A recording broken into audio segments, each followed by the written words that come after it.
Welcome to డోఅడా networks. This is PC Reddy. ఇప్పుడు మనం ప్రాఫిట్ అండ్ లాస్ కు సంబంధించిన ప్రాబ్లం చూద్దాము. A man purchase product at a cost of 18,000 కు అతను ప్రోడక్ట్ కొనుక్కున్నాడు. అందులో ఏం చేసిండే 2/5 ఆఫ్ ది ప్రోడక్ట్ అనేది 35% ఆఫ్ ది లాస్ కు సేల్ చేసిండు. రెస్ట్ ప్రోడక్ట్ ఉంటది కదా, 3/5 ఆఫ్ ది ప్రోడక్ట్ ఎంతకు సేల్ చేసినప్పుడు అతనికి నో లాస్ గానీ నో ప్రాఫిట్ గానీ వస్తుందని చెప్పేసి ప్రాబ్లము. అంటే మనం జస్ట్ ఎట్లంటే ఎప్పుడైనా సరే ఈ వాల్యూతో మనకు సంబంధం లేదు. ఎప్పుడైనా 2/5 అంటే మన దగ్గర టోటల్ ఎప్పుడైనా 2/5 కానీ 3/5 కానీ ఇట్లాంటి ఎప్పుడైనా వచ్చినప్పుడు కిందిది అనేది ఏంటంటే denominator total number of parts అని అర్థం. పైది ఏంటంటే యాక్చువల్ గా వర్క్ డన్ అంటే ఎన్ని పార్ట్స్ గురించి చెప్తున్నాడు అనేది, కింది ఏంటంటే టోటల్ పార్ట్స్ గురించి చెప్తున్నాడు. మన దగ్గర టోటల్ ఎన్ని పార్ట్స్ ఉన్నాయి? 5 పార్ట్స్ ఉన్నాయి. అందులో ఏం చేశాడు, 2 పార్ట్స్ అనేది 35% ఆఫ్ ది లాస్ కి సేల్ చేశాడు. అంటే ఎంత టోటల్ 2 అంటే each part 35% of the loss కి సేల్ చేసినట్టే 2 పార్ట్స్ ని ఎంత సేల్ చేసినట్టు 70% ఆఫ్ ది లాస్ కి సేల్ చేసినట్టు. అయితే మనకి నో ప్రాఫిట్ గానీ నో లాస్ గానీ జరగాలంటే ఏం చేయాలి? నెక్స్ట్ 3 పార్ట్స్ ని 70% ప్రాఫిట్ కి అమ్మితే సరిపోతుంది కదా.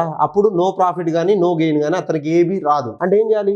ఈ 3 ప్రోడక్ట్స్ ని 70% అమ్ముకోవాలంటే ఒక్కొక్క ప్రోడక్ట్ ని ఎంత శాతం అమ్ముకోవాలి? 70/3 1 జా 2 జా ఇక్కడ ఎంత 1 అంటే 10 3 23.33 అంటే ఈచ్ ప్రోడక్ట్ ని 23.33% కి ఎక్స్ట్రా అమ్మితే అతనికి నో ప్రాఫిట్ గానీ నో గెయిన్ గానీ ఉంటది. Thank you.